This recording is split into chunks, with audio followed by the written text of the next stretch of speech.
तो आज हम डिस्कस करते हैं कंपोनेंट्स ऑफ फूड। जो हमारा चैप्टर चल रहा है ना, उसमें हमने डेफिशिएंसी डिजीज़ पढ़ी थी कि डेफिशिएंसी यानी कि किसी भी विटामिन की कमी होने की वजह से कौन-कौन सी डिजीज़ हो जाती है, उसके सिम्पटम्स कैसे-कैसे दिखते हैं। तो ये सारा का सारा एक टेबल है।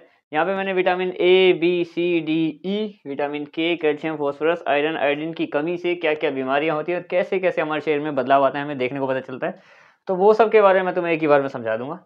तो शुरू करते हैं सबसे पहले विटामिन ए से या विटामिन ए।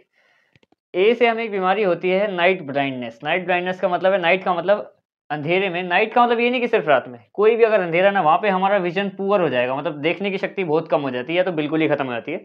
तो अगर विटामिन ए की कमी है तो ये तुम्हें बीमारी हो सकती है।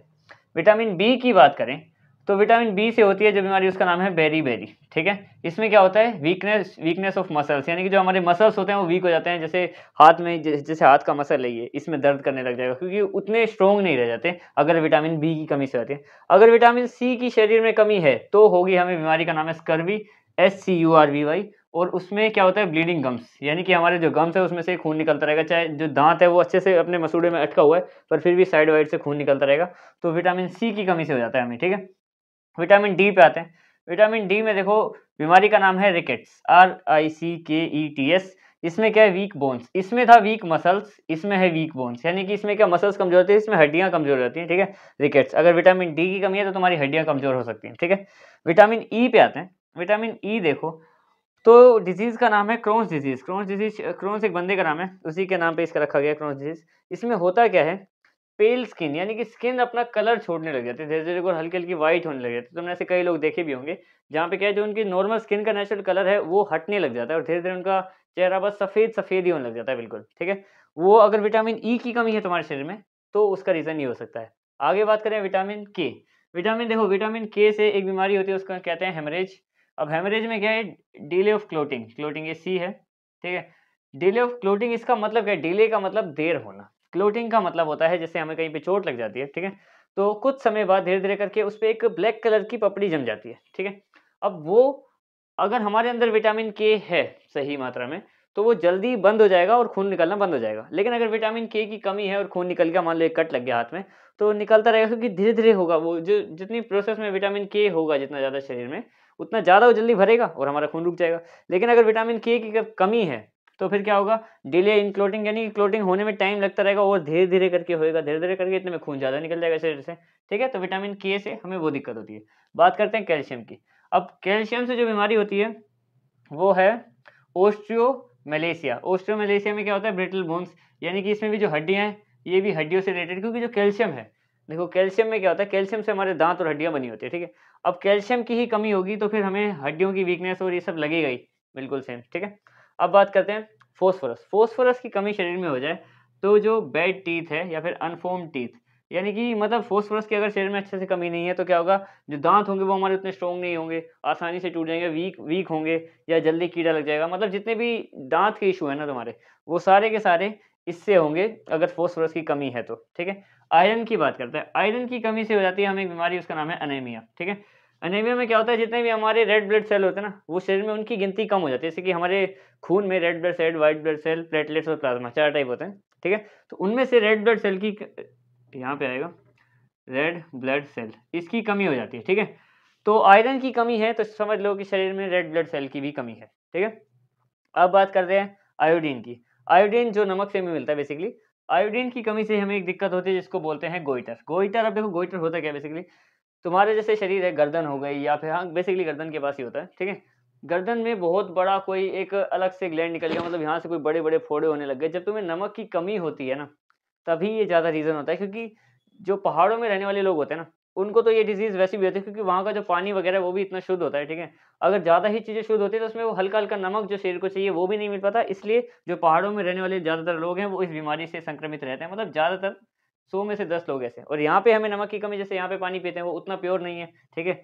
उतना प्योर नहीं होता तो हमें वहाँ से हमारी नमक की कमी पूरी हो जाती है। लेकिन जो वैसे वहाँ पे रहने वाले लोग हैं उनको ये बीमारी हो जाती है ज़्यादा। इसमें होता क्या है, एनलार्ज थायराइड ग्लैंड, जो हमारा थायराइड ग्लैंड है ये वाला, जो शरीर का ये वाला हिस्सा है, ये काफ़ी बढ़ने लग जाता है, ठीक है? इसको बोलते हैं गोइटर।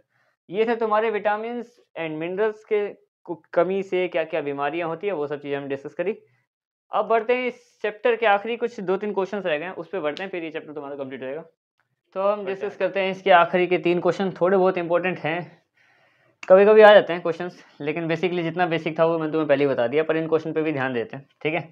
तो सबसे पहले पहले क्वेश्चन का आंसर, तो क्वेश्चन को रीड करेंगे, आंसर इसका आराम से निकालेंगे। सबसे पहले बताना है what are the negative impacts of junk food. Negative impact यानी कि बुरे प्रभाव बताने हैं जंक फूड के। जंक फूड क्या होता है, जो हम चाइनीज़ खा लिया, कभी कुछ बाहर का खाना खा लिया जिसमें तेल ज़्यादा होता है वगैरह वगैरह कई सारी चीज़ें, तो उनके नेगेटिव इम्पैक्ट, बुरे प्रभाव क्या पड़ते हैं। देखो सबसे पहली बात तो उसमें होता है हाई सोडियम कंटेंट, सोडियम बहुत ज़्यादा होता है, पहला पॉइंट। दूसरा, हाईली या फिर कोलेस्ट्रोल बहुत ज़्यादा होता है, कोलेस्ट्रोल, कोलेस्ट्रोल जिसमें तेल वगैरह ज़्यादा है तो फिर कोलेस्ट्रोल भी ज़्यादा है। तीसरा point, it give obesity and cardiac disease, cardiac diseases. ये हो गए इसके 3 पॉइंट। क्या, पहली बात तो सोडियम कंटेंट बहुत ज़्यादा है, क्योंकि बाहर का खाना हम जब भी खाते हैं वो स्पंजी होगा हमेशा, कोक वगैरह पियेंगे उसमें भी बहुत ज़्यादा एयर होती है, तो एक्स्ट्रा सोडियम होता है एक तो पहली बात। कोलेस्ट्रोल ज़्यादा होता है, काफ़ी तेल वाली चीज़ें होती हैं, ठीक है। तीसरा, उनको ज़्यादा खाने पे ओबेसिटी, एक तो मोटापा आता है बिना वजह का, और कार्डियक डिजीज़ यानी कि दिल के जो रिलेटेड बीमारियां हैं, कभी दिल का दौरा पड़ सकता है, तुम्हें कुछ भी हो सकता है, ठीक है, हार्ट अटैक वगैरह आ सकता है। तो ये है उसके बुरे प्रभाव अगर तुम जंक फूड खाते हो। अब अगला क्वेश्चन है what are some of the healthy food stuff, यानी कि जो हेल्दी फूड स्टफ्स हैं, यानी कि अच्छे अच्छे फूड स्टफ हमें क्या क्या खानी चाहिए जो हमें लाइफ लॉन्ग देते रहें। तो सबसे पहली बात देखो, दूसरे क्वेश्चन का आंसर है, सबसे पहली बात तो fruits and vegetables, fruits and vegetables, इनका तो कोई रिप्लेसमेंट ही नहीं है। सब्जियां, फल फ्रूट खाने चाहिए तुम्हें, ठीक है, काफ़ी हेल्दी रहते हैं। दूसरा, जो हेल्दी रहते हैं, दूसरा है, एक तो पहली बात हेल्दी फूड स्टफ, और फूड्स विद हाई फाइबर, जिन जिन फूड्स में ज़्यादा फाइबर होता है वो वाले खाने चाहिए, क्योंकि ज़्यादा फाइबर हमें क्या करता है, फूड को इजीली swallow करने में मदद करता है, ताकि हम खाने को अच्छे से पचा सकें, इसलिए हमें ऐसे खाने खाना चाहिए जिसमें ज़्यादा फाइबर होता है। और foods with less salt and sugar, कि ऐसे खाने खाने चाहिए जिसमें ना ज़्यादा नमक हो ना ज़्यादा चीनी हो। तो हमारा मतलब जो शरीर है ना, वो इतने ज़्यादा मसाला खाने के लिए बना नहीं है बेसिकली, पर हम खाते हैं तो फिर बीमारी लग जाती हैं, वो अलग बात है। लेकिन ऐसे ऐसे खाने खाने चाहिए जिसमें क्या हो कि ज़्यादा नमक या चीनी वगैरह ना हो, ठीक है। अगला है फूड विद लेस ऑयल, यानी कि ज़्यादा तेल वाला भी नहीं होना चाहिए। ये हेल्दी फूड स्टफ, यानी कि अच्छा खाना वो होता है, या तो फ्रूट्स एंड वेजिटेबल्स खाओ, या ऐसे फूड खाओ जिसमें फाइबर ज़्यादा हो, या तो ये चीनी नमक तेल वगैरह कम हो। ये सब चीज़ें होंगी वो हमारे हेल्दी फूड स्टफ में गिन जाएगी, जो हेल्दी रहेंगे, शरीर को कितना भी खा लो पर हेल्दी, ओवर ईटिंग भी नहीं करनी, पर एक ही हेल्दी रह सकते हैं इन खाने को खा के, ठीक है। अब है क्वेश्चन नंबर 3। इसमें देखो, इसमें क्या बोला है हमें, इसमें बोला है कि irregular food intakes our body, यानी कि जो हमारी बॉडी है, ठीक है, उसमें हम किस तरीके से जो खाना खाते हैं कभी कभी, जिसकी वजह से हम बीमार पड़ते हैं, क्योंकि हमारी बॉडी ना बिल्कुल टाइम टू टाइम खाने के लिए बनी है। पहली बात तो देखो, इसमें भी पॉइंट्स है। पहला है एनी टाइम ईटिंग या एनी टाइम्स ईटिंग, ठीक है, ईटिंग यानी कि आप एक काम करते हैं, कभी भी खा लिया, स्कूल से आए फिर खा लिया, शाम को फिर खा लिया, थोड़ी देर बाद फिर खा लिया। हमारा देखो शरीर का एक रेगुलर मैनर होना चाहिए कि एक बार मील ले ली सुबह, फिर एक टाइम पे फिर ले ली एक टाइम पे, लेकिन ऐसा नहीं कि दिन भर लगे ही रहे। इसके होता है कि जब तुम ज़रूरत से ज़्यादा खाओगे अजीब-अजीब अलग-अलग टाइप्स की मील, जैसे कि एक खाना अभी पड़ा ही हुआ है पेट में, उसको डाइजेस्ट नहीं किया, तुमने दूसरा और ऊपर से रख दिया, तीसरा और ऊपर से रख दिया, ऐसा नहीं। पहले एक को अच्छे से डाइजेस्ट होने का मौका दो, नहीं हो रहा तो फिर घूमो फिरो, कुछ खेलो, जिस वजह से वो डाइजेस्ट होगा, तभी दूसरे का नंबर आने दो। ऐसा नहीं कि बस मुँह चलाते गए। अच्छा, दूसरा इर्रेगुलर इंटेक, इर्रेगुलर का मतलब है कि जो गलत तरीके हैं खाने के, मैं वो बता रहा हूँ, ठीक है। एक तो कभी भी खाने लग जाते हैं लोग।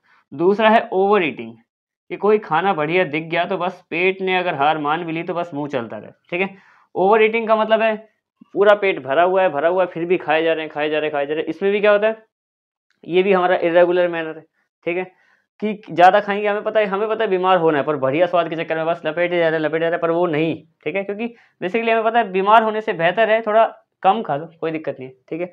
अगला, ड्रिंक लेस वाटर, एक तो खाना ज़्यादा खाते हैं और पानी ठीक से पीते नहीं हैं। लेस वाटर का मतलब है कि एक इंसान को जैसे एक दिन में 3 से 4 लीटर पानी पीना चाहिए, इतना कौन ध्यान देता है?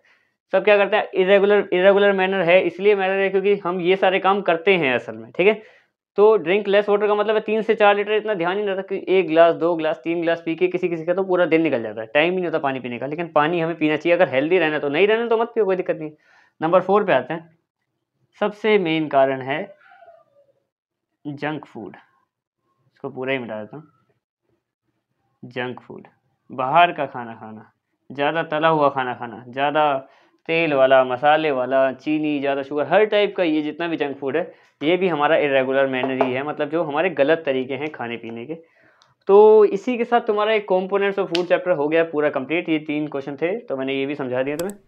अब मिलते हैं किसी नए चैप्टर में इसी की, ठीक है? That's it.